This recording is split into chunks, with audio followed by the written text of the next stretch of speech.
헬로 에브리원, 안녕하세요. 웰스파인더 김석환입니다. 지난번까지 저희가 월스파 2주년 그리고 100회 기념으로 해서 스페셜 편을 만들어 드렸잖아요. 거기서 여러분들께서 주신 다양한 질문에 대해서 답변을 해 드렸고요. 이제 그런 부분들이 아마 하반기에 꽤 중요한 이슈가 될 가능성이 매우 높아 보인다라고 생각합니다. 아무튼 말씀드린 부분에 대해서 여러분들께서도 여러분들 투자 판단에 잘 활용하셨으면 좋겠다라고 말씀드리고요. 자, 그러면 우리 101편입니다. 월스트파인더 시작해 보도록 하겠습니다. 자, 일단 이제 본격적인 또 실적 시즌에 들어갔습니다. 그래서 중요한 일정들만 이제 가져왔어요. 그리고 이제 주요 기업들의 실적 같은 경우 좀 빼놓은 상태고요. 지금 보면 이제 7월 중순으로 이제 넘어가다 보니까 이제 각종 실물 경제 데이터들이 나오게 될 예정이죠. 이미 이게 올라간 다음에는 이미 미국의 소비자 물가 지수가 나온 상황이기 때문에 그에 따른 시장의 변동성도 한번 확인이 될 것 같고요. 이제 그렇다라고 하면 실물 경제 데이터가 정말 어떻게 나오고 있는지, 왜냐하면 지금 미국 경기 계속해서 다운되는 모습들을 보이고 있다라고 했기 때문에 거기에 대한 증거를 저희가 확인을 해볼 수 있을 것 같습니다. 그래서 다음 주 화요일에는 소매 판매라든지 산업 생산과 같은 이런 데이터가 나오고 또 경기 선행 지수까지 이렇게 나온다라고 볼 수 있겠고요. 지금 월요일 날 중국의 2분기 GDP 성장률이 나올 예정이거든요.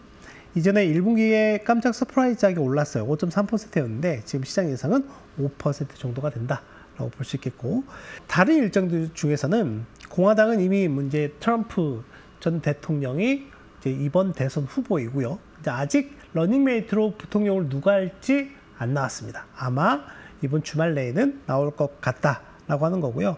그리고 제롬 파월 연준 의장이 지금 또 인터뷰를 합니다.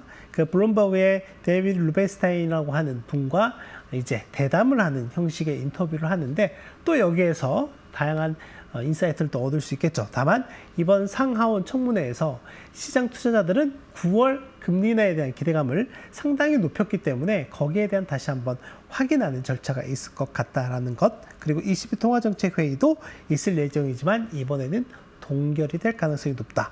그리고 많은 기업들이 실적 발표를 합니다. 실적 발표에 따라서 기업들의 주가도 급등락할 가능성이 있다라고 하는 것까지 챙겨보시면 되겠고, 이제 이 중에서 국내 투자자분들이 좀 관심을 가져볼 만한 게 넷플릭스 같은 경우가 금요일에 장 마감 아마 이후에 실적 발표를 한다라고 볼 수 있겠습니다. 자, 이제 본격적으로 가볼까요? 뜨겁습니다. 썸머 랠리가. 보면 지금 미국 증시가 계속해서 사상 최고치를 기록하고 있는 상황이죠. 특히 7월 들어서도 하루도 빠지지 않고 S&P 500과 나스닥 지수는 계속해서 올라가고 있는 상황이에요. 거기에 애플은 지금 현재 촬영 날짜가 7월 11일이니까 보면은 7거래일 연속 상승하는 모습을 보였고요. 그리고 테슬라는 11거래일 연속 상승하는 모습을 보였다라고 하는 거죠. 정말 강한 상승의 움직임이다라고 하는 거죠. 보면 그래서 이제 글로벌 증시 중에서 미국이 정말 강한 모습을 보이고 있다라고 하는 거죠. 다른 유럽이나, 이게 이제 검정색이 유럽이고 회색이 아시아인데, 와, 아시아가 물론 가장 가까운 일본 같은 경우에도 지금 뭐 30년 40만에 최고치를 기록하고 있다고 하는 거잖아요. 사상 최고치를 또 연달아서 가고 있는 상황인데도 불구하고 지금 보시면 MSCI 아시아 퍼시픽 기준이거든요. 요거는 가장 언더퍼폼한 모습을 보이고 있고요. 유럽도 오르긴 올랐지만 미국과의 이 격차를 메울 수가 없다라고 하는 거죠. 그러니까 뭐 어떻게 보면 미국 천하다라고도 볼 수 있을 것 같고요. MSCI에서 나온 그 지수 중에 전 세계 지수가 있거든요. 전 세계 지수가 있는데 이 전 세계 지수 중에서 대략 이 60% 정도가 미국이에요. 이 비중이 최근 들어서 계속해서 올라가고 있는 모습을 보이고 있다라고 하는 거죠. 이게 미국의 비중이다. 지금 미국은 이제 2010년을 연초를 100으로 놓고 보면 지금까지 대략 564이니까요. 이제 지수 자체로 보면 한 400% 넘게 상승을 한 거죠. 어마어마한 상승세를 보이고 있다라고 볼 수 있겠습니다.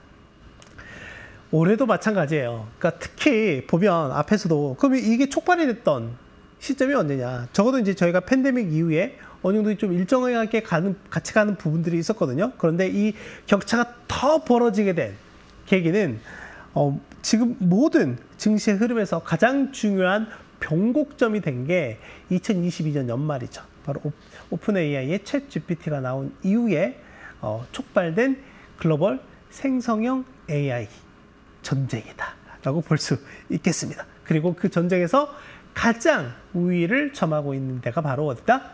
미국입니다. 보시죠. 올해 S&P 500이 시가총액이 엄청나게 증가했어요. 무려 7조 달러나 증가했고요. 뭐 현재도 계속 증가하고 있는 모습을 보이고 있죠. 그래서 한번 나눠봤어요. 브레이크다운 해봤거든요. 전체 S&P 500 중에서 시가총액이 1달러라도 늘어난 기업 비중이 61%입니다. 오, 많죠? 한 500개 중에 300개 넘는 기업들이 증가한 거니까요. 많습니다. 반면에 시총 1달러 그러니까 감소했던 기업들은 대략 한 40% 정도 된다라고 하는 거죠. 꽤 많습니다. 많은 정도죠. 근데 하지만 감소한 것보다 증가한 기업들이 훨씬 더 많았다. 그러면 뭐 시가총액이 늘어난 부분에 대해서 오케이, 인정할 수 있습니다. 자, 그런데 이걸 보면 얘기가 좀 달라집니다. 늘어나긴 늘어났는데 이게 골고루 늘어났느냐 아니면 어느 특정 기업이나 섹터에 집중이 돼서 늘어났느냐는 다른 얘기인 거죠. 자, 그래서 우리가 잘 알고 있는 매그니피센트 7을 기준으로 보면 지금 제가 지난주에도 이걸 데이터 한번 뽑아봤고 그리고 이제 방송하기 전에 새롭게 데이터를 한번 더 돌렸는데 지난주 대비 대략 이 기여도가 5%포인트 더 증가했어요. 그러니까 이 기간 동안 나머지 기업들보다 방금 말씀드린 매그니피센트 7 중심으로 더 많이 올랐다라고 하는 거죠. 그래서 앞서 제가 애플도 7거래일 연속, 테슬라도 11거래일 연속 올랐다 이런 부분들이 영향을 미쳤다라고 하는 거고요. 그리고 6월 중순위에 추천거렸던 엔비디아의 주가도 다시금 우상향하는 모습을 보이고 있다라고 하는 거죠. 그래서 거의 지금 70%. 자, 제가 말씀드렸죠. 올 연초에 얼마만큼 늘었다고 현재까지 대략 7조 달러의 시가총액이 S&P 500 기준으로 늘었다라고 말씀드렸는데 7조 달러의 70%이면 얼마입니까? 거의 5조 달러이죠. 네, 거의 5조 달러는 어디가 했다?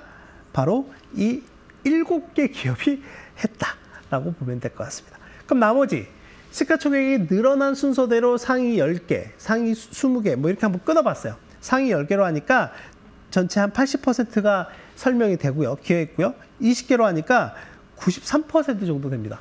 이제 거의 다 찼습니다. 자, 그래서 그러면 이게 7조 달러까지 다 채우는데 몇 개의 기업이 들어가느냐? 35개밖에 들어가지 않다라고 하는 거죠. 이거 제가 지난주에 했을 때 상위 50개였거든요. 근데 지금 35개니까 이 시가총액이 늘어나고 있는 부분도 상당히 컴팩트하게 가고 있는 부분들이다 라고 하는 거죠.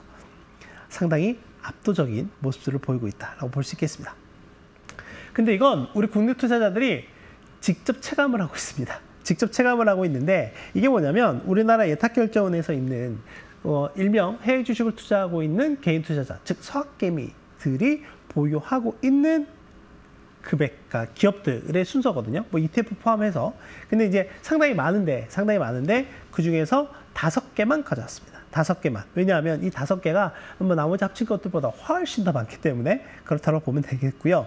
보면 지금 가장 많이 보유하고 있는 건 역시 테슬라입니다. 근데 보시면 아시겠죠? 2등부터 3등이 보면 뭐 엔비디아, 애플, 마이크로소프트 그리고 나스닥을 추종하는 QQQ ETF였는데 이것들 다 합친 거랑 그리고 테슬라 하나가 거의 비슷할 정도였어요. 아니면 더 테슬라 보유한 게 더 많았던가. 이해되시죠? 자, 그런데 지금 6개월이 지난 시점이 되니까 어떻게 됐냐면 엔비디아가 쭉 치고 올라왔습니다. 여기에는 이제 두 가지 효과가 있을 것 같습니다. 하나는 이제 엔비디아의 주가 상승이 그만큼 기여를 했을 것 같고요. 자, 두 번째는 이게 지금 환율이잖아요. 환율 기준이기 때문에 그러니까 달러 원 환율의 환율 상승 효과가 있다라고 볼 수 있을 것 같아요. 이 두 가지 효과가 있는 거죠. 자, 물론 이 두 가지 효과 중에 더 많은 건 뭡니까? 당연히 주가 상승이고요. 하나 더 넣어야겠네. 여기에는 매수세가 훨씬 더 많이 매수세가 집중이 됐다라고 하는 것, 요 세 가지 정도 요인이 될 것 같아요. 보면 계속해서 보유 금액도 많이 늘어났다라고 하는 거죠. 그래서 지금은 엔비디아가 중간에 테슬라를 제치고 1등을 한 적도 있습니다. 근데 지금 현재 시점에서는 테슬라가 최근에 많은 반등을 했던 영향을 좀 받아서 현재 시점에서는 대략 20조 원 넘게 국내 투자자들이 가지고 있고요. 엔비디아는 18조 원 넘게 가지고 있습니다. 뭐 근데 나머지 애플이나 마이크로소프트나 뭐 이런 QQQ 같은 것들은 크게 늘지는 않았다라고 볼 수 있을 것 같고, 근데 보이시죠? 그 테슬라 같은 경우에는 한 18조에서 20조까지이니까 대략 한 20% 정도가 증가했지만, 보면 엔비디아는 5조 7천억 원에서 18조 원까지 는 거니까 거의 한 6배 가까이 증가한 겁니다. 5배 정도 증가한 거죠. 그러니까 올해 서학개미들의 엔비디아에 대한 러브콜이 정말 거세게 나타났다라고 볼 수가 있겠죠.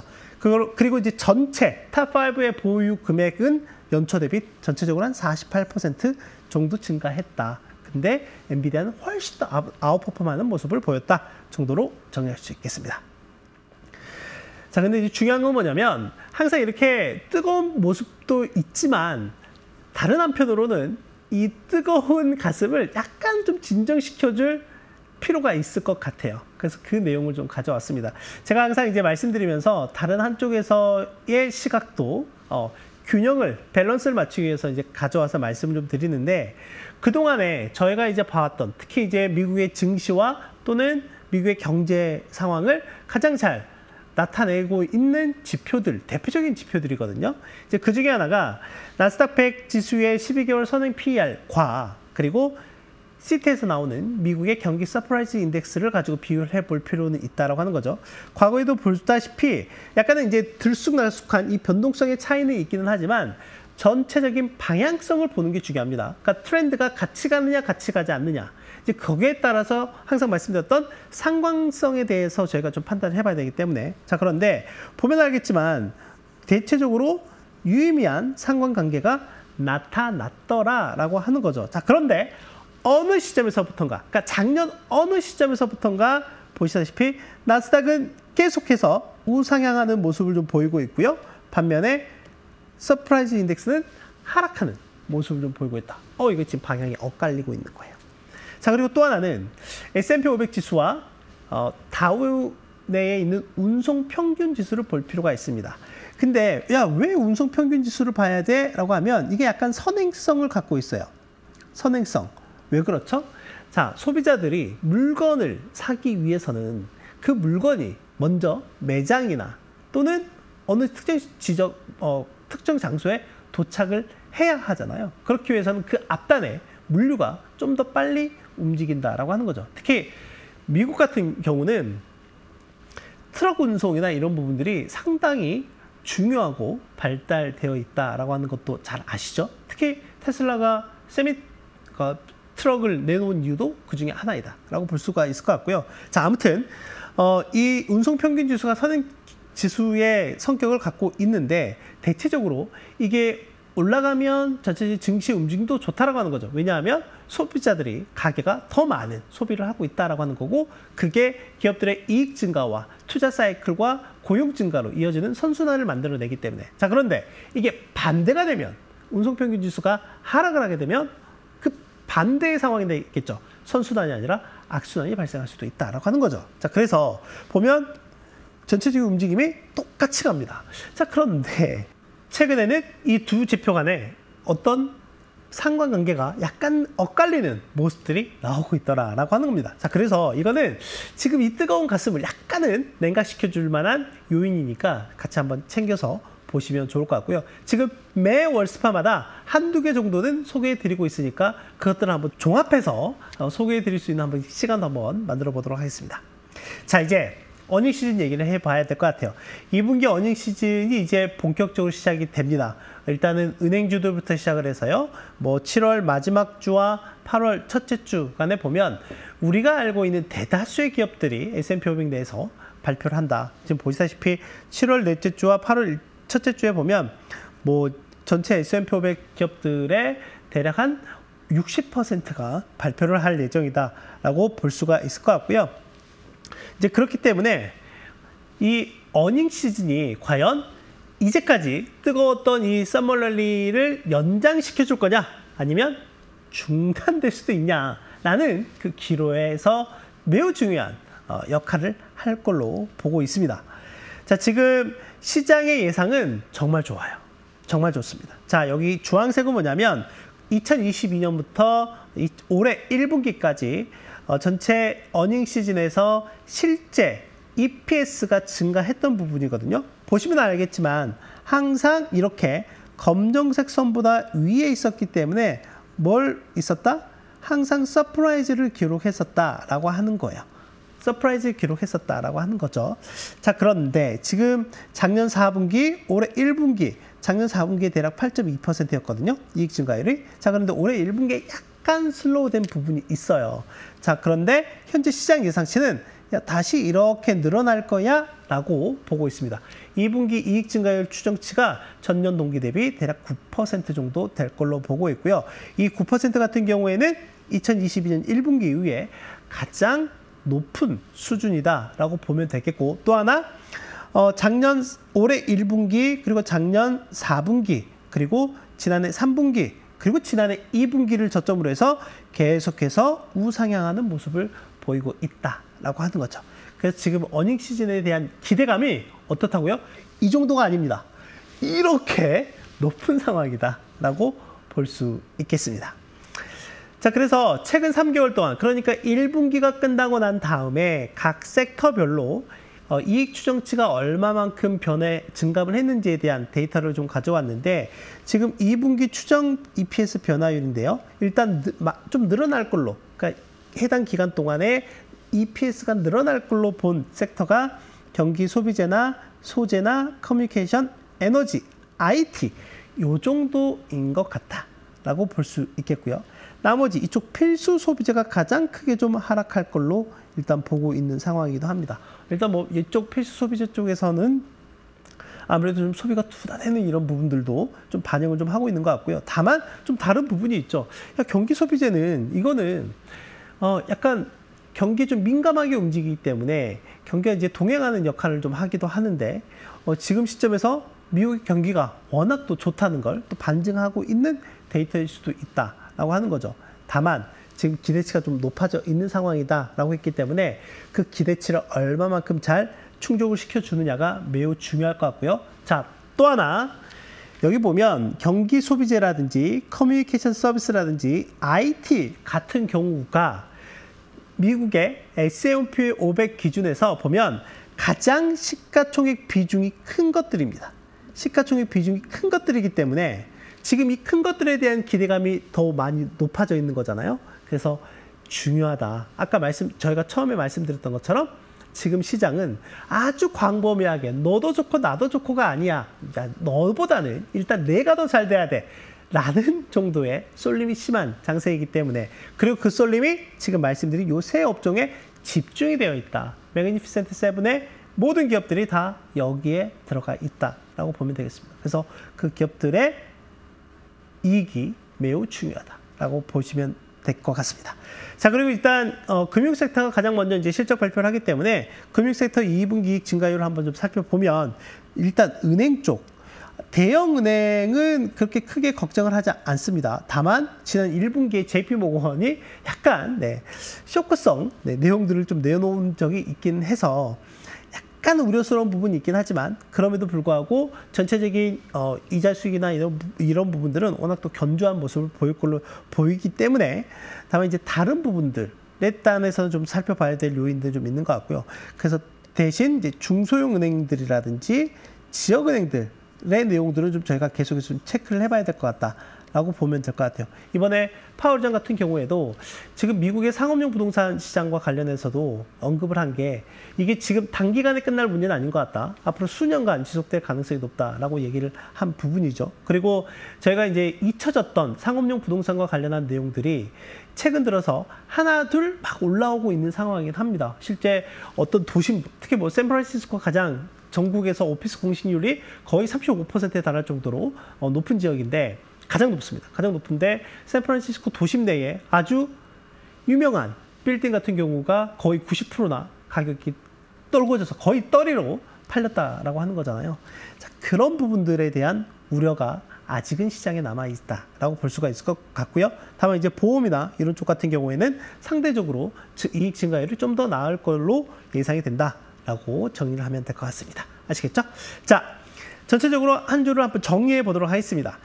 지금 뜨거운 썸머 랠리가 진행이 되고 있는데 이게 연장이 될 거냐 아니면 중단이 될 거냐라고 하는 거죠.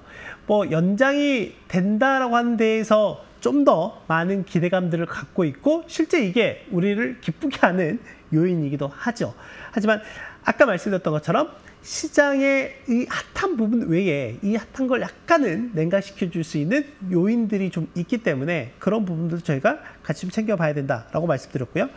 결국에 지금 시장은 쏠림, 여기에 대한 우려의 벽을 타고 올라가고 있는 상황이긴 하다. 최근에 RSI라고 하는 게 있죠. 최근 뭐 주가 평균 대비 얼마만큼 과열되느냐, 뭐 또는 집체되어 있느냐, 뭐 이런 지표인데 지금 주요 지수들, 특히 뭐 S&P 500도 마찬가지고요, 나스닥 100도 마찬가지고 최근 기업들 중에서는 애플과 테슬라 같은 경우가 최근에 RSI 14일 평균 기준으로 보면 거의 한 70 이상 80을 넘어가기도 하더라고요.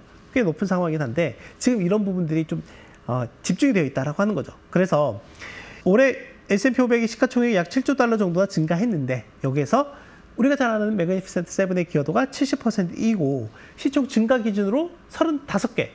제가 지난주에는 50개라고 말씀드렸어요. 자, 그런데 이게 15개가 탈락이 되고 상위 35개만 가지고도 7조 달러가 증가했더라라고 하는 거죠. 그래서 증시 방향성과 아까 말씀드렸던 것 동행이라든지 또는 선행하는 지표가 있는데 최근에는 그게 엇갈리기 시작한 거 있다. 그래서 이 방향성에 대해서도 우리가 고민을 좀 해봐야 한다라고 하는 거죠. 그래서 2분기 실적이 중요합니다. 결국엔 2분기 실적이 중요하고요. 다만 이제 최근 S&P 500 기준으로 보면 주당 순이익이 최근 3개월 동안 아까 보셨던 것처럼 0.5% 정도 둔화되는데 둔화된 게 이게 나쁜 거 아니야? 라고도 볼 수 있지만 최근 3개 분기 연속 개선되고 있다. 그러니까 지난해 4분기에는 대략 한 6.5% 정도 해당 분기 동안 감소했고요. 1분기 같은 경우에는 대략 한 3% 정도 감소했고 이제 지금은 마이너스 0.5%인 거니까 계속해서 개선되는 모습은 보이고 있는 것 같다. 기대감이 그만큼 높아지고 있다. 그런데 장애물이 있습니다. 기저효과가 둔화된다라고 하는 것. 이거는 제가 지난 특집편에서도 엔비디아의 사례를 가지고 말씀을 드렸죠. 엔비디아의 매출이나 이익 증가율이 이렇게 이제 증가율 자체가, 그로스 자체가 고점을 찍고 피크아웃하고 하는 시점으로 들어서게 된다라고 하는 거고, 또 하나는 이렇게 되니까 투자자들의 기준이 많이 높아져 있는 상황이다. 이거 하나가 어떻게 보면 심리적인 장애물이 될 가능성이 높다라고 보면 되겠습니다. 아시겠죠? 자, 이렇게 정리를 좀 하도록 하고요. 월스파는 다음 주에 뵙도록 하겠습니다. 한 주 동안 건강히 잘 지내시고요. 안녕!